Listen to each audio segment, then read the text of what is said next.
For 15 years, it has pushed boundaries and changed us.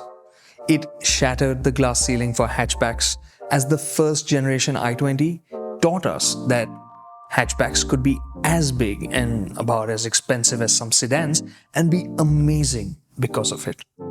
Then it taught us what choice really was, as it brought in features, engine, and gearbox options to make it a car for all, whether you wanted to save, splurge, be driven, drive, or just be seen in. But the third generation i20 might be remembered for pushing the wrong boundaries. It is pricey, but it could still be remembered in a collective consciousness a bit differently because of this, the N-Line. It could be the perfect family car for the devious enthusiast. Firstly, it's better value for money. It is a bit more expensive than the i20, but for that you get a lot more bang for your buck. Visually, you get a lot of N-Line badges, there are streaks and splashes of red, there are bits that are sportier looking, and then there are bits that are sportier. Like at the back, the extended spoiler and the special trim for the windscreen surround to reduce drag. But does it matter? Or would you have just preferred a more obvious wing? Well, what will matter are the rear disc brakes, although those calipers aren't in red. And there are more changes on the inside. The steering wheel is from the i20N. It looks and feels proper. The seats are leatherette, there's red ambient lighting and special pedals too. So it feels more special and it feels more VFM. Win. Don't for a second let the family think that because it looks sporty, that it's not practical. It's got the same wide and easy to load boot as the regular i20. It's got the same spacious and airy cabin with the large windows. It's got the same wide back seat. It's got the same low dashboard, which gives easy feels to new drivers. So ladies, kids, hop on, drive. And ladies, if you are the one who wants this and your husband's chickening out, ask him to drive. It's easy. And as for the features, it's got everything, including the sunroof, which they could have removed to lower weight or to just drop the center of gravity. But they haven't. It's also got the not so good bits of the regular i20, which means for longer journeys or for taller occupants, it won't be as comfortable because the seats aren't that supportive. Finding the right driving position is going to be tricky. The instrument cluster is just a bit low and the seat feels a bit high even at its lowest position. And I'm only 5'6". Also, the abundance of hard black plastics, shiny plastics, on what is the most expensive car in the segment is... They can't argue against it on usability grounds too.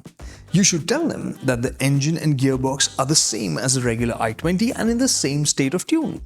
What you shouldn't tell them is that this combination isn't great for stop-go traffic. It's when the turbo is lagging and the DCT is pretending. It does feel a bit jerky and out of sorts. In terms of fuel efficiency, remember with these turbo petrols, slower is lower. But when you're driving on more flowing roads, it just feels smoother, more enjoyable, and more efficient too.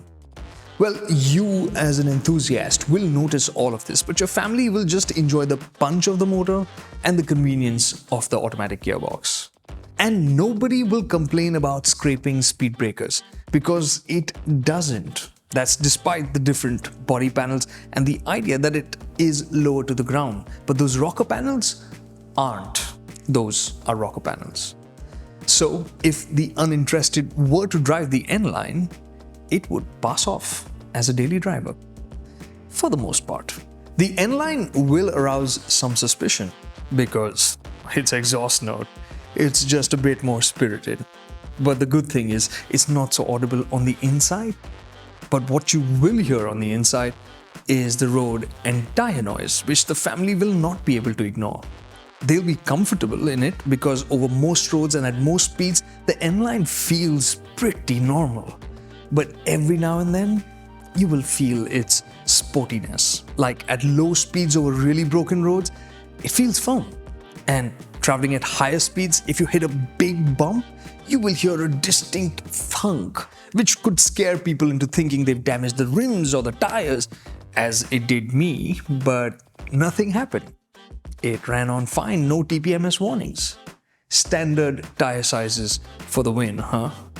On another day, when it's just you, the N-line, and the right road, you'll find a car that's willing and capable. You will push harder and smile wider. It just feels so engaging through the corners, and you will realize that there is more potential to be unlocked. The tires just aren't grippy enough to make full use of this firmer, sportier suspension setup. There is performance on tap, but the feel is a bit missing. The brakes, for instance, have a lot of bite, but not enough feel. The engine is punchy, and the steering, well, does its job, but the communication through that gorgeous steering wheel or that accelerator pedal isn't as chatty as you'd have wished for. Fun will be had, and so compromises will be more willingly made. Getting an N-line for the family, you won't regret it. That is until you wake up one weekend to find the keys of the N-line missing and your family along with it. On the upside, you won't be the only enthusiast in the family then. It will also be a great way for the i20 to leave its mark by creating more enthusiasts with the N-line.